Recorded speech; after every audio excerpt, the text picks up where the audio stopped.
عليكم ورحمة الله وبركاته. إن الحمد لله نحمده ونستعينه ونستغفره ونعوذ بالله من شرور أنفسنا وسيئات أعمالنا.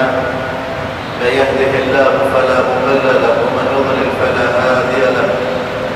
وأشهد أن لا إله إلا الله وحده لا شريك له وأشهد أن محمدا عبده ورسوله لا نبي بعده. قال الله تبارك وتعالى في كتابه الكريم: يا أيها الذين آمنوا اتقوا الله حق تقاته ولا تموتن إلا وأنتم مسلمون.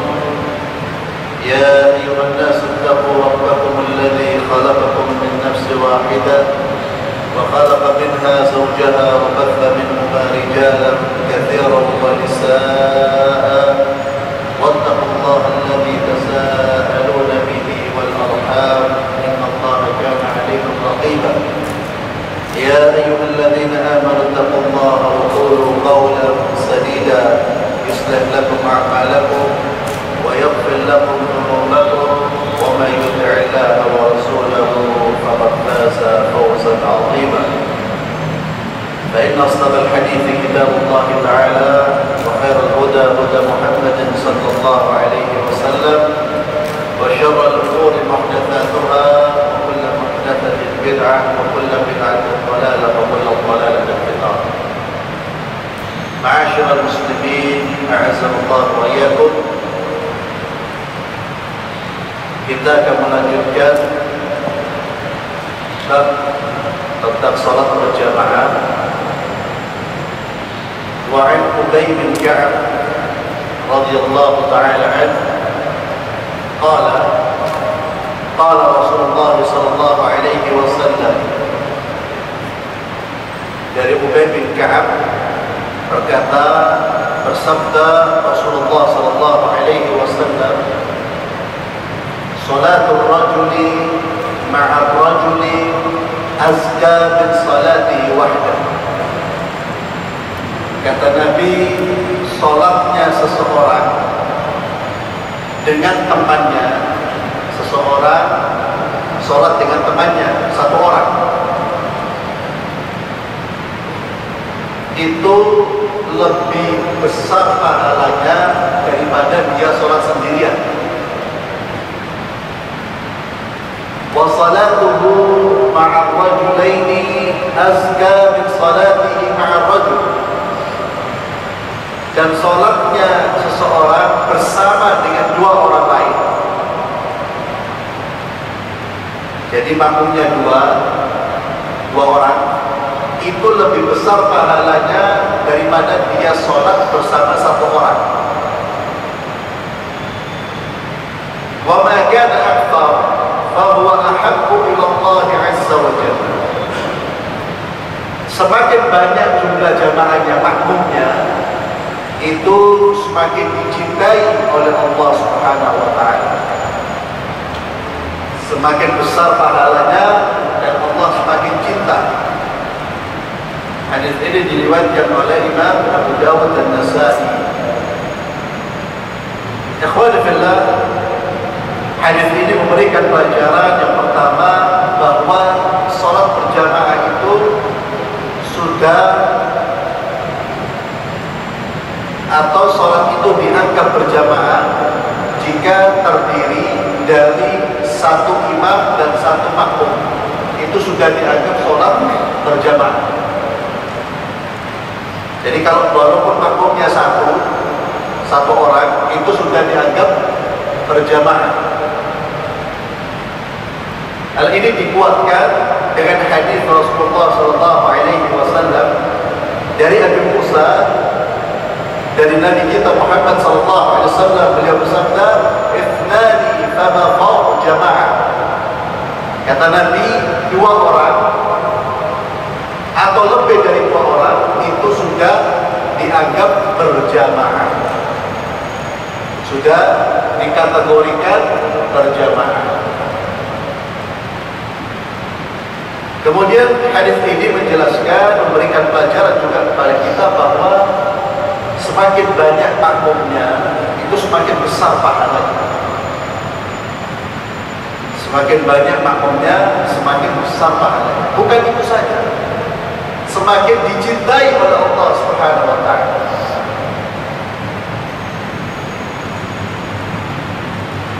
Sehingga para ulama kita, mereka mengatakan bahwa diharamkan, ada berpendapat diharamkan seseorang membangun masjid di samping masjid. Sudah ada masjid di kampung itu, terus dia bangun lagi masjid, itu haram. Sebagian ulama berpendapat demikian. Kenapa? Karena akan mengurangi jamaah dan akan memecah belah. Illa kecuali kalau masjid di tempat tersebut sudah tidak kuat sehingga membutuhkan masjid lagi, atau takut ada fitnah kalau hanya satu masjid. Mungkin masjid ini bermadhab A, kalau semuanya dipaksa seperti itu nanti akan fitnah, diperbolehkan. Jadi kalau ada alasan yang kuat baru diperbolehkan ya, membangun masjid dengan jarak yang berdekatan. Tapi seharusnya atau pada dasarnya itu semakin sedikit masjid itu semakin baik, karena manusia akan terpusat di satu masjid, berkumpul di satu masjid. Ini syiarnya semakin kelihatan, syiarnya semakin kelihatan, terlihat bahwa umat Islam itu umat yang kuat, besar jumlahnya,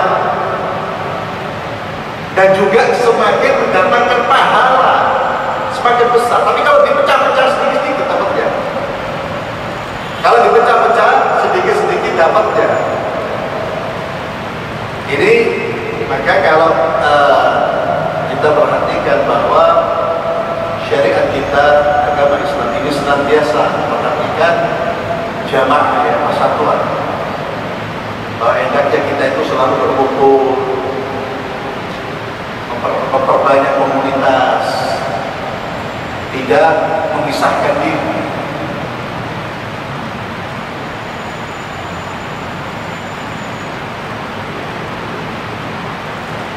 Kemudian dari Ummi Waraqah radhiyallahu ta'ala anha, anna Nabi sallallahu alaihi wasallam amaraha an ta'umma ahla dariha. Rawahu Dawud Sahawi Muslim. Ummi Waraqah pernah diperintahkan oleh Nabi untuk mengimami keluarganya. Ummi Waraqah diperintahkan oleh Nabi untuk mengimami keluarganya, karena Ummi Waraqah ini termasuk salah satu wanita yang memiliki hafalan yang banyak dan keutamaan, sehingga Rasulullah mengizinkan beliau untuk mengimami keluarganya. Ini menunjukkan bahwa wanita diperbolehkan menjadi imam bagi keluarganya yang atau bagi kaum wanita, maka wanita diperbolehkan menjadi imam.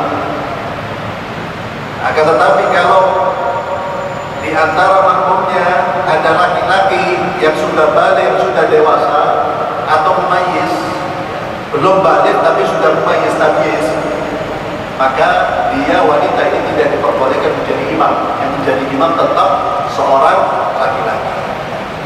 Tapi kalau dia sholat bersama ibunya, sama anaknya yang kecil-kecil, dengan anaknya yang besar-besar tapi wanita, maka dia diperbolehkan menjadi imam. Dan Rasulullah SAW menyuruh Ummu Waraqah, sahabat Nabi, untuk sholat di rumahnya, karena bagi wanita itu sholat di rumah lebih baik. Sholat di rumah lebih baik daripada di masjid. Berbeda dengan laki-laki. Kalau laki-laki sholat 5 waktu itu lebih baik di masjid. Kalau perempuan lebih baik di rumah. Sebagaimana sabda Rasulullah SAW ketika beliau berbicara tentang kaum wanita, wa buyutahunna khairun lahunna, bahwa rumah-rumah mereka itu lebih baik bagi mereka, artinya bagi kaum wanita. Rumah-rumah mereka itu lebih baik. Akan tetapi jika mereka mau berangkat menuju masjid, suami tidak boleh melarang. suami tidak boleh melarang. Nabi SAW bersabda, "La tamna'u ima Allah masajid Allah." Janganlah kalian melarang kaum wanita itu pergi menuju masjid-masjid Allah Subhanahu wa taala. Wal yakhrudna tafilah. Akan tetapi ingat wahai kaum wanita, ketika kalian keluar menuju masjid, kata Rasulullah, yakhrudna tafilah. Hendaknya kalian keluar tanpa menggunakan wangi-wangian. Silakan menuju masjid.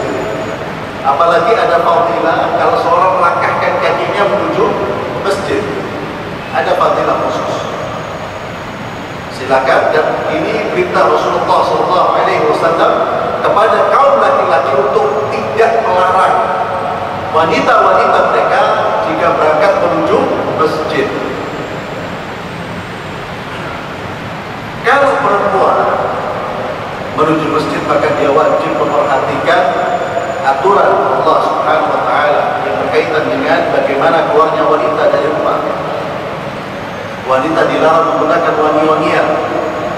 Mereka boleh menggunakan wangi-wangian yang baunya untuk diri mereka sendiri, tidak ada masalah. Tapi yang wangi-wangian yang baunya tersebar ke kanan ke kiri, tercium baunya, bahkan wanitanya belum keluar baunya sudah keluar, ya haram. Kalau sholat saja tidak boleh, apalagi kodanya.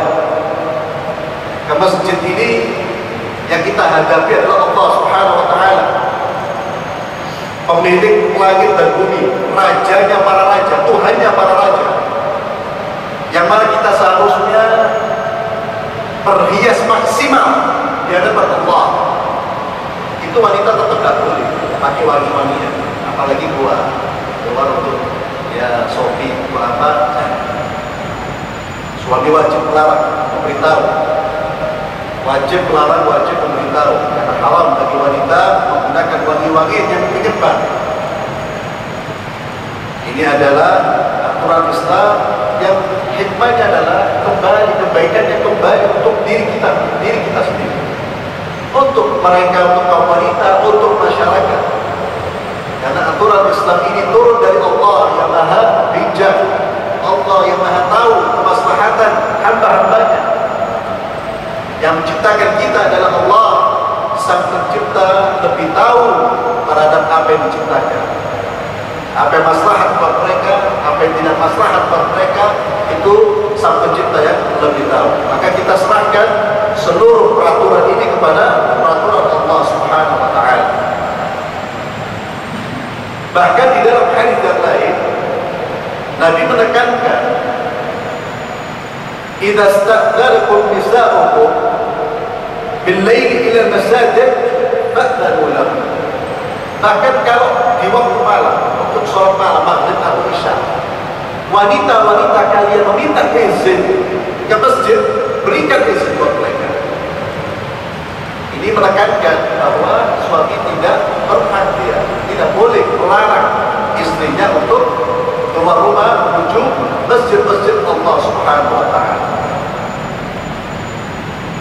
Kecuali kalau ada hal-hal yang memang membahayakan bagi wanita tersebut, lain lagi. Dia melihat di luar ada pemaksa atau ada pencuri, pencopet dan lain sebagainya, boleh. Tapi kalau tidak ada hal-hal yang membahayakan, izinkan wanita-wanita itu keluar menuju masjid-masjid Allah Subhanahu wa taala dengan catatan mereka menjaga sopan santun, menjaga aurat, menjaga aturan Allah Subhanahu wa taala.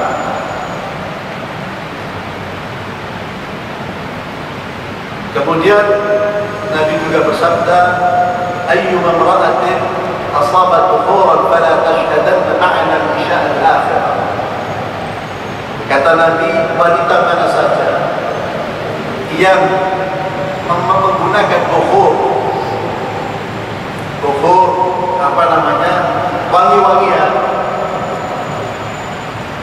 kata Nabi, jangan sekali-kali dia ikut sholat isya bersama kami.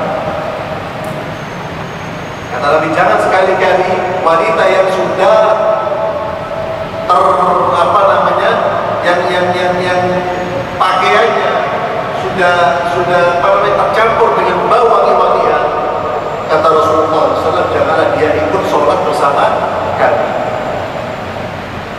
Ini penekanan bahwa wanita dilarang keluar menggunakan wangi-wangian yang menyebar bau. Kalau boleh menggunakan wangi-wangian yang menyebar baunya yang seperti baunya untuk suaminya, ini yang dianjurkan.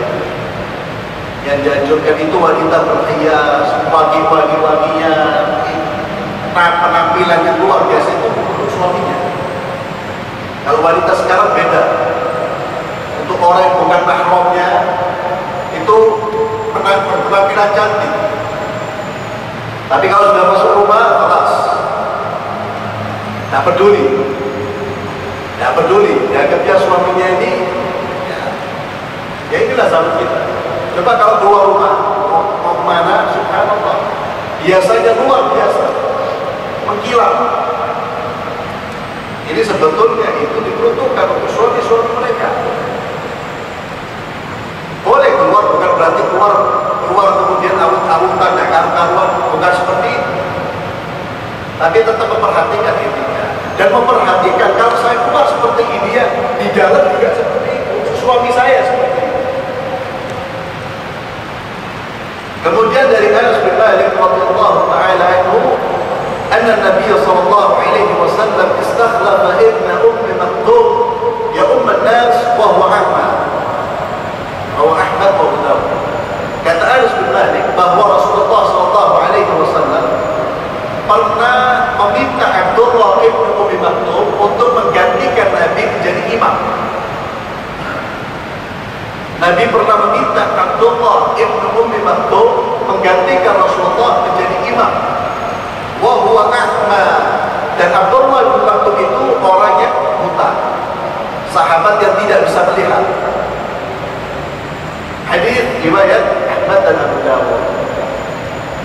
Dalam hadis ini jelas sekali diperbolehkan seorang yang buta menjadi imam bagi makmum yang bisa melihat, yang penglihatannya sehat. Karena Rasulullah SAW memberikan mandat kepada Abdullah ibn Maktum untuk menggantikan Nabi. Padahal di belakangnya ada sahabat-sahabat yang penglihatannya sehat. Jadi masalah imam dalam sholat, menjadi imam dalam sholat itu buta atau tidak buta itu bukan menjadi persoalan. Kemarin sudah kita bahas persyaratan atau kualifikasi yang harus ada pada imam itu pada bacaannya. Sejauh mana dia banyak menghafal Al-Quran dan baik dalam melantunkan ayat-ayat suci Al-Quran, baik dalam arti membacanya dengan tajwid sesuai dengan aturan membaca. Itu yang menjadi patokan. Sudah saya jelaskan dan sudah kita kaji hadisnya. Yang menjadi patokan itu bukan usia. Anak muda hafalannya lebih banyak. Ada orang tua yang sepuh, sudah hidup ratusan tahun, sepuh luar biasa, yang kiai, tapi hafalannya nggak muda, hafalannya sedikit. Yang muda ini yang dipilih. Yang muda ini yang dipilih, bukan tua-tuaan. Karena Rasulullah mengatakan akrabukum, orang yang paling yang paling banyak, aktsarukum Qur'anan, yang paling banyak hafalan. Begitu pula tidak dilihat dari sisi kesehatan mata, kelihatan. Jadi kalau ada orang buta seperti Abdullah bin Maktum ini adalah sahabat Nabi yang punya hafalan yang banyak, juga punya keutamaan, di mana dia adalah salah seorang sahabat yang sangat bertakwa kepada Allah Subhanahu wa taala dan salah seorang sahabat yang berilmu. Maka Nabi menafikan kebutaannya. Hatinya tidak buta, hatinya hidup penuh dengan cahaya. Ada orang melek tapi hatinya buta. Yang hatinya hidup inilah, yang takwa pada Allah inilah yang dipersilahkan untuk maju. Jadi sah seorang akma itu mengimami orang buta, sah menjadi imam selama dia terpenuhi pada dirinya kualifikasi menjadi seorang imam. Bacaannya banyak, dia adalah orang yang bertakwa kepada Allah, dia adalah orang yang takut kepada Allah Subhanahu wa taala. Kemudian dari Abdullah bin Umar radhiyallahu taala anhuma, beliau berkata bersabda Rasulullah sallallahu, "Shallu ala man qala la ilaha illallah wa shallu khalfa man qala la ilaha illallah." Rawahu Daraqutni bi isnad dhaif. Kata Nabi, tapi hadis ini dhaif, hadis ini lemah. "Shallu ala man qala la ilaha illallah." Salatlah kalian atau salatilah orang yang mengucapkan kalimat la ilaha illallah. Salatilah siapapun dia, selama dia syahadat, muslim syahadat, salat. Sekalipun dia pelaku kemaksiatan, sekalipun dia bukan orang yang bertakwa kepada Allah, tetap kaum muslimin diwajibkan untuk mensolatinya. Kewajiban kolektif. Selama dia muslim. Wa sallu khalfa man qala la ilaha illallah. Dan salatlah di belakang orang yang mengucapkan kalimat la ilaha illallah. Walaupun dia fasik, walaupun dia tidak saleh, sah kita salat di belakangnya. Selama dia mengucapkan syahadat. Dan ini merupakan pendapat mayoritas ulama ahli sunnah wal jamaah, bahwa orang yang wafat atau mayit selama dia bersyahadat mengucapkan la ilaha illallah Muhammadar Rasulullah, kita tetap mensolatinya. Sekalipun dia waktu hidupnya peminum khamar, sekalipun dia pengguna obat-obatan, selama dia muslim, tetap harus ada di antara umat Islam yang mensolati. Begitu pula sah sholat orang yang imamnya itu orang fasik. Fasik itu orang yang suka durhaka kepada Allah, tidak taat kepada aturan Allah Subhanahu wa taala.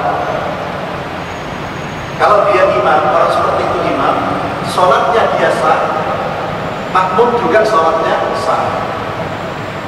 Akan tetapi diwajibkan bagi orang yang punya kekuasaan untuk menentukan imam, dia wajib meletakkan imam yang punya kriteria sebagaimana yang diajarkan oleh Rasulullah SAW, yang punya wewenang untuk meletakkan atau memberikan mandat jabatan imam. Dia wajib untuk memilih orang-orang yang punya kriteria sebagaimana yang dijelaskan oleh Rasulullah SAW, yaitu orang yang bertakwa, orang yang punya hafalannya banyak, bukan orang yang fasik. Haram dia menunjuk orang fasik menjadi imam. Menjadi imam tetap haram. Sedangkan di belakangnya mau ada orang-orang lain yang memang dia layak untuk menjadi imam. Ini jadi kalau kita umpamanya ada masuk dalam atau ada sekumpulan orang sholat, lalu kita lihat imamnya ini orang yang suka maksiat, tetap kita sholat ikut gabung. Jangan sholat sendiri, lebih baik sholat berjamaah. Walaupun imamnya pelaku maksiat atau doyan dengan kemaksiatan, maksiatnya dia dengan Allah, tetap kita masuk untuk lihat sholat berjamaah.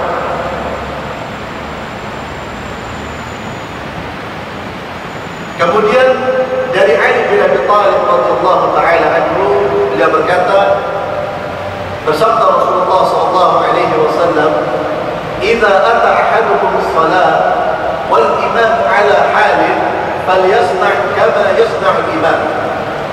Rawahu Tirmidzi bi isnad dhaif. Kata Ali bin Abi Thalib radhiyallahu taala anhu, beliau berkata, bersabda Rasulullah sallallahu alaihi wasallam, jika kalian mendatangi sholat dan imam dalam satu posisi, dalam satu keadaan, falyasna' kama yasna'ul imam, maka segera lakukan seperti yang dilakukan imam. Lakukan seperti yang dilakukan oleh imam. Ikuti imam dalam posisi apapun dia. Jadi kalau kita masuk imam dalam posisi sujud, segera kita sujud. Ini sunnahnya. Kita masuk imam dalam posisi duduk di antara dua sujud, kita segera bertakbiratul ihram, Allahu Akbar, langsung kita duduk. Ini sunnahnya.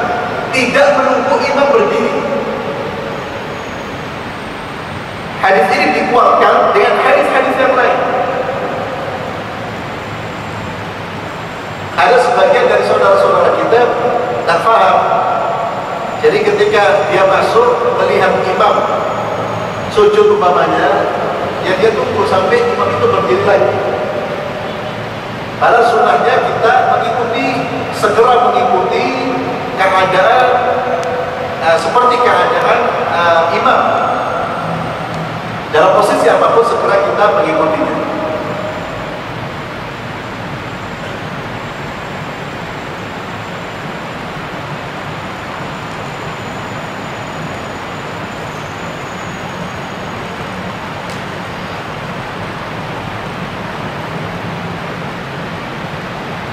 Di sini ada keterangan bahwa jika seorang makmum mendapati imamnya masih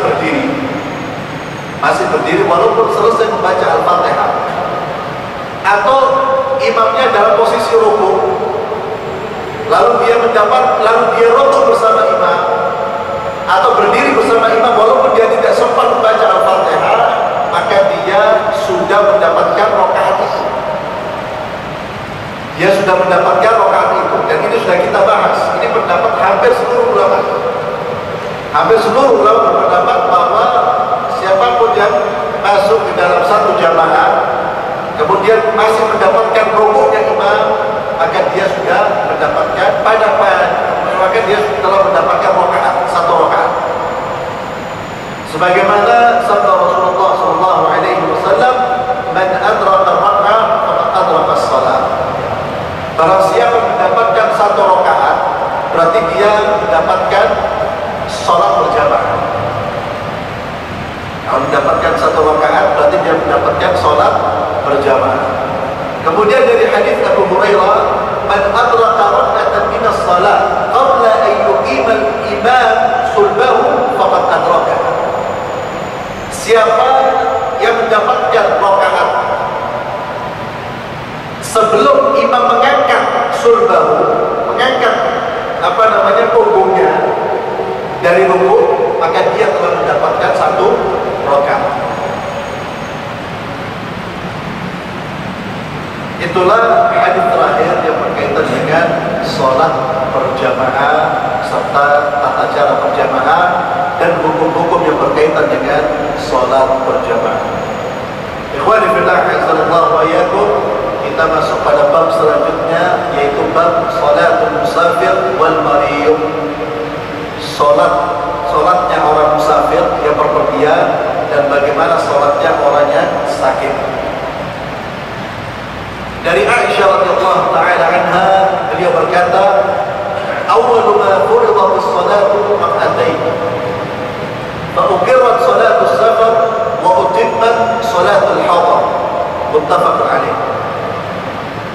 Kata Aisyah, pertama kali sholat itu diwajibkan 2 rakaat. Jadi pertama kali kewajiban sholat itu cuma 2 rakaat. Belum ada 4 rakaat.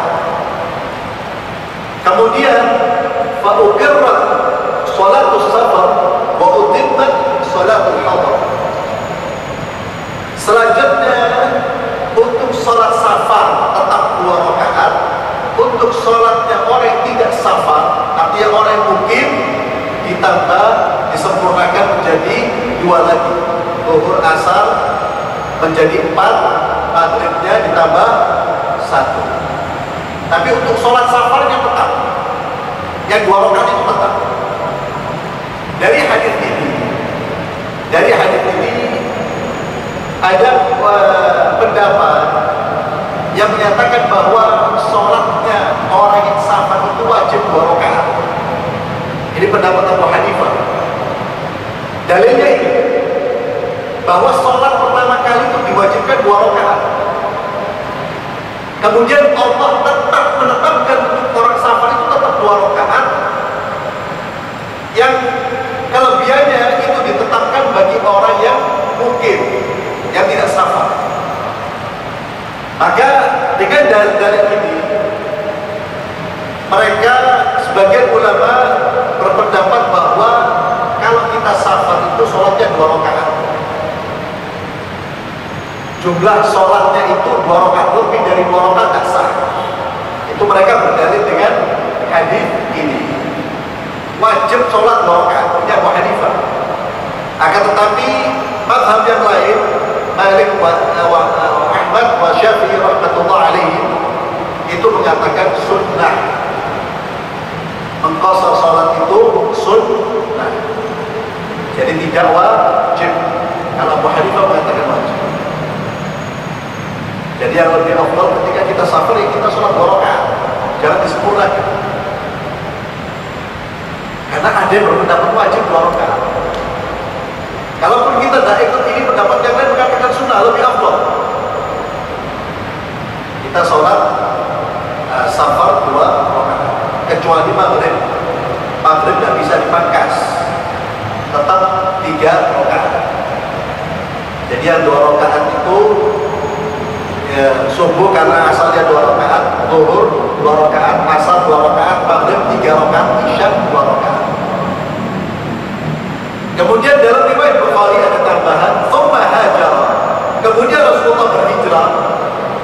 Jadi sewaktu di Mekah itu kewajiban sholat itu hanya 2 rakaat. Kemudian beliau berhijrah, fafuridat arba'ah. Maka menjadi wajib, diwajibkan 4 rakaat.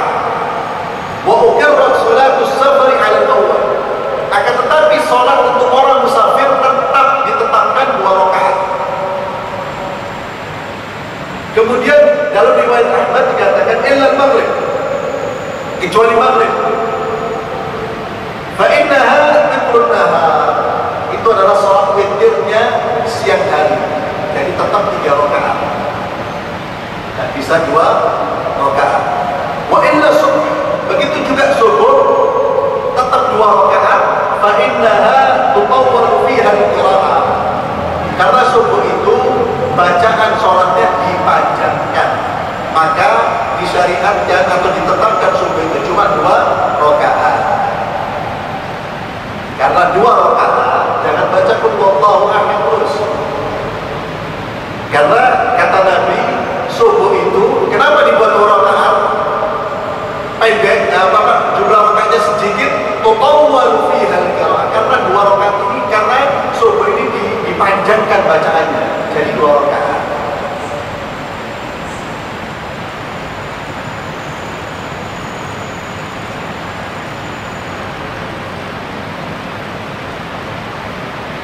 Kemudian hadis dari Aisyah radhiyallahu taala anha, beliau berkata,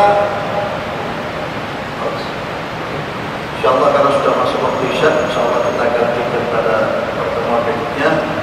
Kita tutup dengan doa kafaratul majlis. Subhanallahumma wa bihamdihi, asyhadu an la ilaha illa anta, astaghfiruka wa atubu ilaik. Assalamualaikum warahmatullahi wabarakatuh.